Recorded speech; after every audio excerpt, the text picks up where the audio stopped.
नमस्कार पेणकर, आपण आता आहोत पेण नगरपालिकेचा आंबेगाव येथील कचरा डेपो म्हणजेच खत प्रकल्पावर। मित्रांनो, साधारणतः 2011ला या प्रकल्पाची मान्यता मिळाली आणि हा प्रकल्प कार्यान्वित व्हायला 2014 उजाडला। हा प्रकल्पाचा शुभारंभ झाला 19 फेब्रुवारी 2014ला तत्कालीन पर्यावरण मंत्री संजय देवतळे आणि येथील पालकमंत्री सुनील तटकरे यांच्या हस्ते हा प्रकल्पाचा शुभारंभ झाला। परंतु त्यावेळचा असलेला ठेकेदार आणि नगरपालिकेचा एक करार झाला होता 40% आणि 60%चा। परंतु सत्ता परिवर्तन झाले आणि ठेकेदारांनी आपली आढीबाजी करायला सुरुवात झाली आणि हा प्रकल्प ठप्प झाला। त्यानंतर साधारणतः 2018ला खऱ्या अर्थानं आरोग्य खात्यामध्ये आलेले जे काही कर्मचारी होते त्यांनी पुढाकार घेतला आणि पुढाकार घेऊन हा प्रकल्प नव्याने सुरू केला। आपण ह्या प्रकल्पाचा विचार केला तर साधारणतः एक 3 एकरामध्ये वसलेला हे आहे आणि आपण बघितलं समोर तो भला मोठा आपल्याला कचऱ्याचा डेपो दिसतोय। परंतु बऱ्याच वेळेला काय म्हणतो आपण, जर कचऱ्यातूनच आपल्याला मोती काढायचे असतात असं म्हटलं जातं, तशाच प्रकारचं ह्या कचऱ्याच्या आधारे चांगल्या प्रकारे इथं घन कचरा प्रकल्पाचं व्यवस्थापन करून इथं सेंद्रिय खत काढला जातो। आणि सेंद्रिय खत काढण्याची जी प्रक्रिया आहे ती आपण त्याच अधिकाऱ्यांनी ज्यांनी पुढाकार घेऊन हा संपूर्ण प्रकल्प चालू केलेला आहे त्या अधिकाऱ्यांशी बोलून आपण हा कशा प्रकारे हा प्रकल्प चालतो, खत कशा प्रकारची निर्मिती होते, हा खताची विक्री कशा प्रकारची होते, हे सर्व आपल्याला जाणून घ्यायचं आहे। पेण नगरपालिकेतला रायगड जिल्ह्यातला स्तुत्य उपक्रम म्हणजे हा खत प्रकल्प आहे। तर आपण जाणून घेणार आहोत जे अधिकारी आहेत ज्यांनी पुढाकार घेऊन हा प्रकल्प चालू केलेला आहे आणि योग्य स्थितीत आज चालू आहे। कारण पेणची लोकसंख्या पाहता पेण शहरातून येणारा कचऱ्याचा विचार करता दिवसेदिवस वाढणारी लोकसंख्या आणि दिवसेदिवस वाढणारा कचरा त्याचा व्यवस्थापन योग्य केल्यानेच इथं चांगल्या प्रकारे सेंद्रिय खत निर्मिती होत आहे। तर आपण जाणून घेऊया त्याच अधिकाऱ्यांकडून।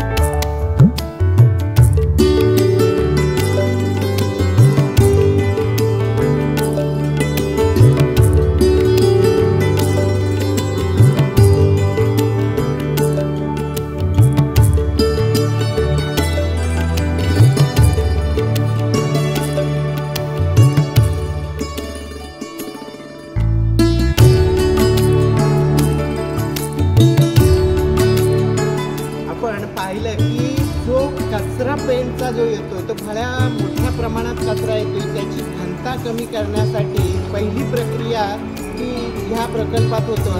हा हायटेक प्रकल्प आहे आणि मोजक्याच कोकणातील मोजक्या म्हणजे बोटावर मोजणाऱ्या नगरपालिकेजवळ ही संपूर्ण यंत्रसामुग्री आहे।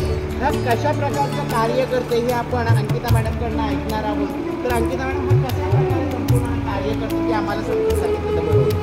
नगर परिषदेचा जो काही कचरा आहे घंटागाडीद्वारे इथे जमा केला जातो। इथे ओला कचरा जमा केला जातो आणि त्या कॅप्सूलमध्ये सुका कचरा जमा केला जातो।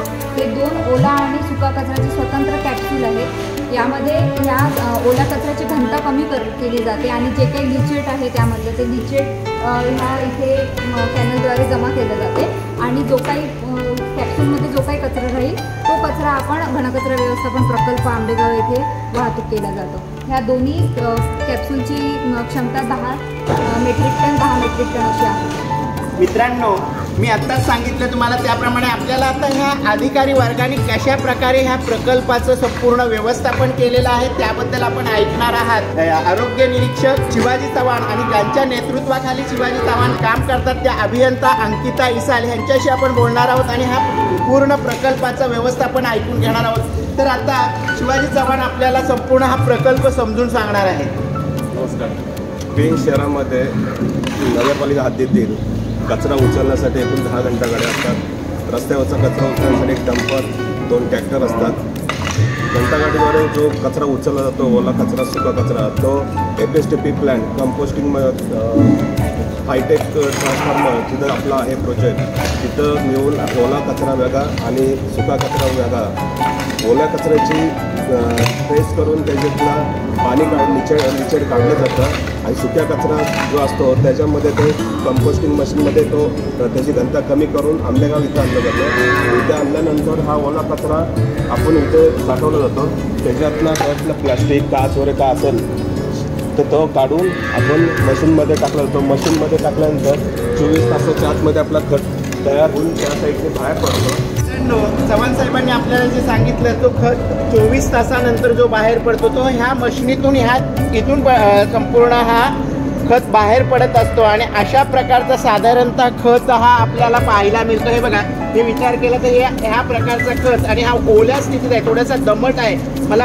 आणि पुढची प्रक्रिया जी होते ती समोर एक मशीन लावलेली आहे, त्या मशीनची सुद्धा कार्य काय आहे ते आपण जाणून घेणार आहोत. मित्रांनो, आपण त्या मशीनमध्ये जो खत तयार झाला तो पाहिला, परंतु आता तो खत नंतर ह्या मशीनमध्ये येतो आणि अशा प्रकारचा पूर्ण खत हा तयार झाला जातो. तर ती प्रक्रिया काय आहे ती आपण अंकिता मॅडमकडनं ऐकणार आहोत. जो ऑर्गॅनिक वेस्ट कंपोस्टिंग मशीनमधून जो काही कचरा तयार होतो, खत तयार होतो, तो खत आपण ह्या स्क्रीनिंग मशीनद्वारे त्याची चाळणी करून असा बारीक खाली आपल्याला हा खत तयार मिळतो. हा खत विक्रीसाठी उपलब्ध आहे. 5 रुपये प्रति किलो या कमीत कमी दरामध्ये आम्ही हा नगर परिषदेने उपलब्ध करून दिलेला आहे. ह्या खताला हरित ब्रँड सुद्धा प्राप्त झालेला आहे आणि ह्या खताची बरीच मागणी आहे. बरेच नागरिक शेतकरी खत आमच्या इथून घेऊन जातात. साधारणतः मॅडम विचार केला तर हा खत महिन्याला किती टनापर्यंत आपण इथं उत्पन्न होतो? उत्पन्नापेक्षा इथं उत्पादन हा खत आपण किती तयार करतो साधारण दर महिन्याला आपण ॲव्हरेज काढला तर 10 ते 15 टन हा आपला खत तयार होतो. हा खत आपण विक्रीसाठी ठेवतो. तसेच नगर परिषदचे जे काही गार्डन्स आहेत त्या गार्डनमध्ये आपण खत म्हणून याचा वापर करतो. मित्रांनो, नक्कीच एवढ्या स्वस्त दरात आपल्याला कुठेही अशा प्रकारचा सेंद्रिय खत मिळणार नाही. तर एकदम नॉमिनल म्हणजे 5 रुपये एवढ्या किमतीला हे किलो मागे घेत असतात आणि साधारणतः ह्याला हरित ब्रँड म्हणून सुद्धा शासनाकडून मान्यता मिळाली आहे. म्हणजे पूर्ण हा केमिकल विरहित खत आहे असं म्हटलं तर वावगं ठरणार नाही. तर जास्तीत जास्त जणांनी ह्या आमच्या पेण येथील खत प्रकल्पाला भेट द्या, इथली स्वच्छता बघा आणि इथला खत नक्की खरेदी करा. कारण रायगड जिल्ह्यातील सर्वात सुंदर प्रकल्प म्हटलं तर वावगं ठरणार नाही. समोर जर विचार केला तर ही दिसणाऱ्या ज्या मशिनरी आहेत तिथं सुक्या कचऱ्याचा सुद्धा विल्हेवाट लावला जातो. आता समोर दिसणारा हा पुष्टा आहे, त्याच्यानंतर कपडा आहे, त्याच्या बाजूला थर्माकोल आहे, तिकडे पलीकडे बघितलं तर प्लास्टिकच्या बाटल्या आहेत आणि त्या मशीनमध्ये सर्व ह्याच्यावर प्रक्रिया केली जाते आणि नंतर ह्या सर्व वेस्टेज जो माल आहे तो एका कंपनीला पाठवला जातो. अशा प्रकारे पूर्ण पेण शहराचं व्यवस्थापन कचऱ्याचं इथं केला जातो आणि ह्याचा सर्व श्रेय पेण नगरपालिकेला दिला पाहिजे. 2018 पासून चांगल्या प्रकारे हा खत प्रकल्प चालू आहे. मित्रांनो, तर ह्याचं कार्य काय तर संपूर्ण जो ओला कचरा आणि सुका कचऱ्यामध्ये काही प्रमाणात बाष्प पाण्याचे जे अंश असतात ते काढणं, त्याच्यामुळे त्याचं वजन कमी होतं आणि इथून आंबेगाव येथे नेण्यासाठी तो उपयोगी पडतो. तर अशा प्रकारे संपूर्ण विचार केला तर सुंदर खत प्रकल्प आपल्या पेणमध्ये आहे. तर पुन्हा मी पेणच्या नागरिकांना एक विनंती करतो आणि आव्हान करतो की आपण जो कचरा व्यवस्थापन घरात करताय तो सुद्धा सुका कचरा आणि ओला कचरा वेगवेगळा करा, जेणेकरून आपल्या पेण नगरपालिकेला लाभलेला वरदान खत प्रकल्प ह्याच्यामध्ये उत्तम प्रकारे खत निर्मितीचा प्रकल्प व्यवस्थित चालवण्यासाठी मदत होईल. कारण प्रत्येकाने जर तुम्ही मदत केली तर नक्कीच भविष्यात ह्या खत प्रकल्प हा कोकणातील आयडल खत प्रकल्प असेल. तरी पेणकरांना पुन्हा विनंती, ओला कचरा आणि सुका कचरा वेगवेगळा ठेवा आणि घंटागाडीमध्ये द्या. धन्यवाद पेणकर.